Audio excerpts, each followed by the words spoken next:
Greetings, friends, families, and most importantly, my sisters, my doula sisters, right? This is amazing. I'm just really excited because when I first came into office, someone said to me that if you have children, it's going to ruin your career.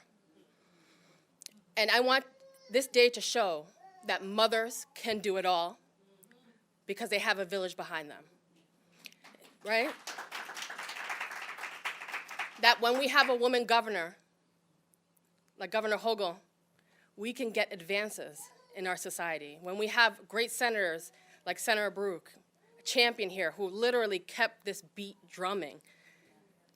Thank you, because you're sending a message to all women out there that public service is possible. And we know when women are in public service, we get things done, right? So, I mean, the prior two speakers said it all. So I first want to also thank Health Chair in the Assembly, Amy Paulin, who helped get this across the finish line. Thank you to her and all my colleagues who voted for this piece of legislation, because every woman deserves joy in birth. It's insane that today birthing is a business, and that we're not able to provide the tools that women need, the real tools that women need, like birth justice warriors out in Long Island, who help women know that they have support in birth, that they don't have to be alone. Like Ancient Song, who literally, when I first put in the doula bill, probably 5-6 years ago, brought me in a room, Chantel, and cornered me and said, hey, remember that doulas are a support system, a vital tool in the toolkit to ensure that women can have joy in birthing. And we see the statistics that Black women are 3 to 4 times more likely to die during childbirth. Not only mortality, but morbidity, that for the rest of their lives, they'll be affected because they weren't afforded joy in birth.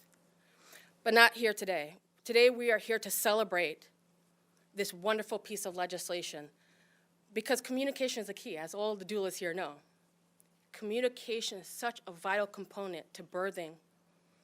And so we are communicating to New Yorkers that there is a directory, that they will be able to go and find information. They don't need to go to TikTok or Snapchat or any other crazy social media or platform, but they can find accurate healthcare information for them.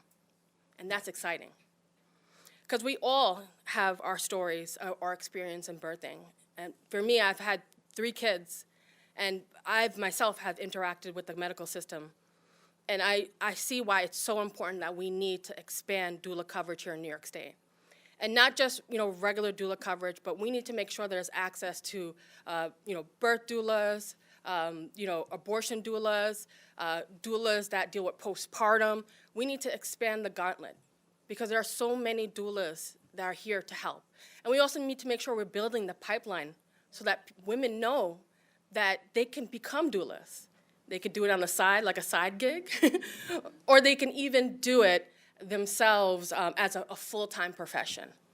But today is a first step.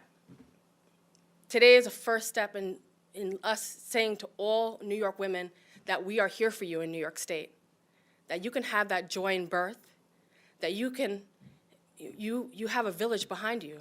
You have a state behind you. So with that, I just want to thank the governor again for doing this. It's wonderful. I thank all my partners in government. I thank the doulas who've always been there and having conversations. Sometimes you're tense, doulas. I know. But you do it from love, and that's what we need here. We need love in birthing. So with that, I'd like to call up Shannon Johns, who is a great doula in New York State. Thank you.